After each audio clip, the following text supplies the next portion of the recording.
বোঝাতে চাইলেন? কার উপর নজর রাখতে বললেন উনি? বলো কি? শোন না, বলছি বনির সাথে তোর কথা হয়েছে? মানে জানালো কোথায় আছে, কোনো খবর পেয়েছে কিনা? না, আমি ফোন করতে পারিনি। তারা আমি তাহলে ফোন করছি। এখানে সিসিটিভি না থাকা এটা সুযোগ নিয়ে এখানেই কোনো একটা গন্ডগোলের কাজ করা হয়েছে, আর সেটা আমাদেরকে আজই খুঁজে বের করতে হবে ফার্স্ট। তোমরা ওদিকে যাও আর তুমি ওদিকটা গিয়ে দেখো। Okay madam.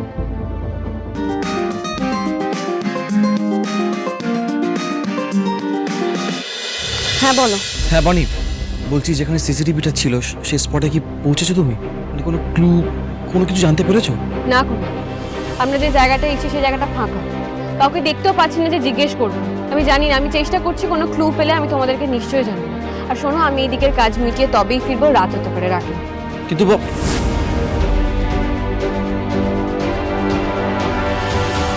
তাহলে কি আর কোনো প্রমাণ পাওয়া যাবে নাকি? বাবা বেঁচে থাকার সমস্ত আজকে সত্যিই শেষ হয়ে গেল বলো? তুই জড়ালে চলবে না। বনি মিমির ওপর আমার পুরো বিশ্বাস আছে। যখন একবার বলেছে আসল সত্যিটা খুঁজে বের করবে, তাহলে ও খুঁজে বের করবে। তুই একদম একটা নিয়ে ভাবিস না, সব ঠিক হয়ে যাবে।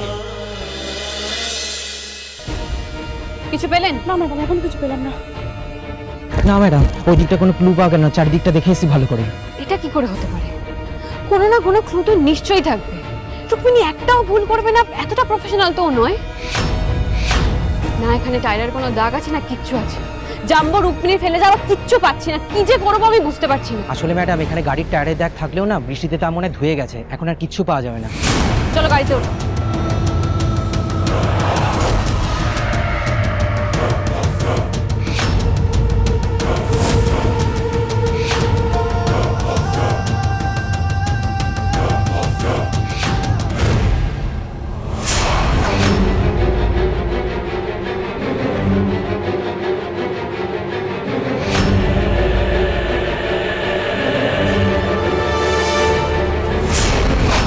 কে তুই?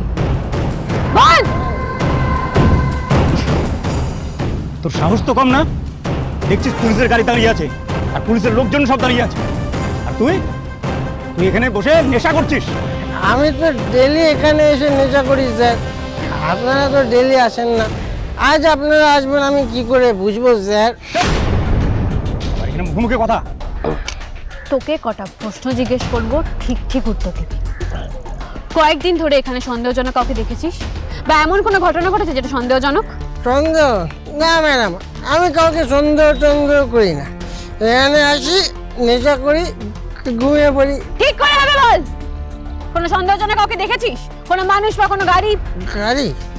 হ্যাঁ ম্যাডাম, একটা গাড়ি এসেছিল এখানে। কজন ছিল? কি কিরকম দেখতে ছিল গাড়িটা? ম্যাডাম একটু যদি মদ খাওয়ার টাকা দিতেন ম্যাডাম। নেশা করে না? ম্যাডাম পুলিশের কাছ থেকে নেশা করার টাকা নিয়ে নেশা করবি? একে থানায় নিয়ে চলো। এর নেশা করা আমি আজকেই ছোটাবো। নিয়ে যাও থানায়। না না না স্যার, দাঁড়ান বলছি ম্যাডাম, বলছি স্যার। ম্যাডাম সেদিন একটা গাড়ি এসেছিল ওই দিকটায়, ওই গাড়ি থেকে একজন মহিলা নেমেছিল ম্যাডাম। ওর পয়েন্টটা রেকর্ড করো। গাড়ি নাম্বার মনে আছে তো? না ম্যাডাম।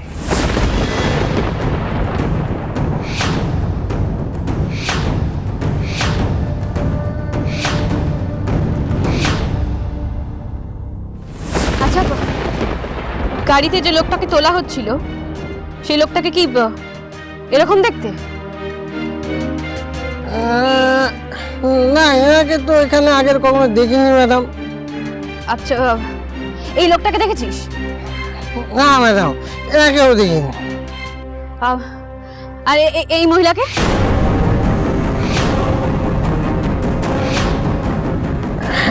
হ্যাঁ ম্যাডাম, এই দিদিমণিকে দেখেছিলাম, আরো কয়েকজন ওনার সাথে ছিলেন ম্যাডাম।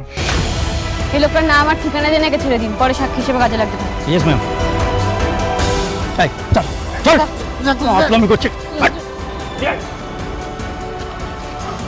এক মুহূর্তের জন্য মনে হয়েছিল রুক্মিণী হয়তো জাম্বোকে অন্য গাড়িতে তুলেছিল, জাম্বো হয়তো বেঁচে আছে, কিন্তু রুক্মিণী এখানে কেন এসেছিল? রুক্মিণী কাকে বা গাড়িতে তুলছিল? আজকের মধ্যেই যেভাবেই হোক এটা আমাকে জানতেই হবে। খড়ি তো বুড়ো বাবা মাকে ফাঁকি দিয়ে একা একা চলে গেল ঋদ্ধি বাবা, যাকে আমি সন্তান স্নেহ ভালোবেসেছিলাম, নিজের ছেলের জায়গা দিয়েছিলাম, তাকে তুমি কেড়ে নিলে ঠাকুর। কেন? যদি তুমি সত্যিই থেকে থাকো ঠাকুর, আমার ঋদ্ধি বাবাকে তুমি ফিরিয়ে দাও। মা মরা আয়ুষের কাছ থেকে ওর বাবাকে তুমি কেড়ে নিও না ঠাকুর। শাস্তি দিতে হলে আমাকে দাও, আমাকে তুলে নাও, কিন্তু কিন্তু আমার ঋদ্ধি বাবাকে তুমি। এই নিন বাবা, জলটা খেয়ে নিন। কষ্ট হচ্ছে তো?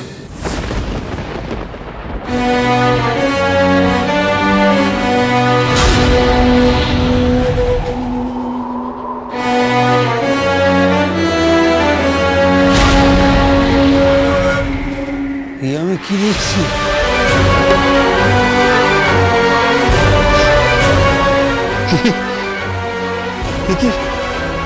সত্যি? এটি সত্যি বাবা, আমি ফিরে এসেছি। ঋদ্ধি, ঋদ্ধি তুমি ফিরে এসছো বাবা, তুমি ফিরে এসছো।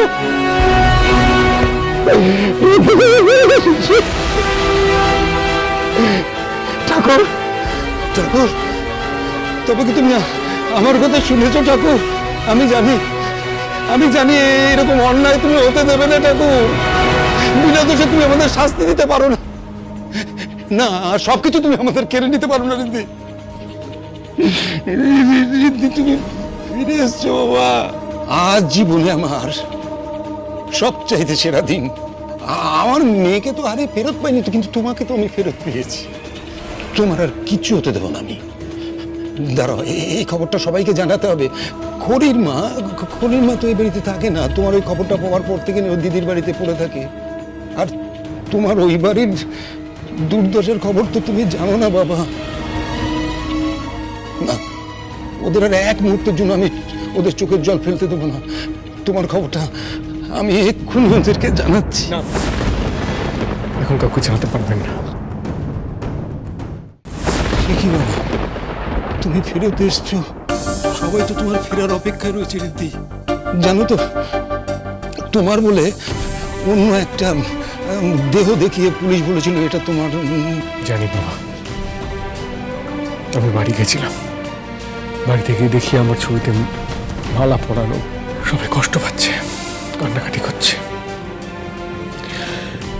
কিন্তু তাও সেটা দেখে আমি বলবো এখন কাউকে কিছু জানানো যাবে না। কি বলছো তুমি? আমি বলছি এসব কথা তার কারণ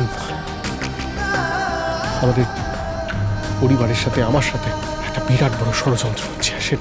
সেটা ধরতে গেলে আমাকে এটা করতেই হবে।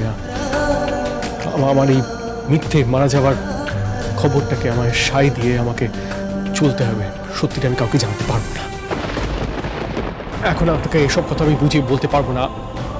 আমি সময় মতো সব আপনাকে বলবো। শুধু এটুকু জিজ্ঞেস করবো যে কটা দিন আমি বাড়ি যেতে পারবো না, আমি কি এই বাড়িতে আপনার সাথে থাকতে পারি? কি বলছো তুমি? এটা তো ঋদ্ধি, এটা তো তোমার বাড়ি।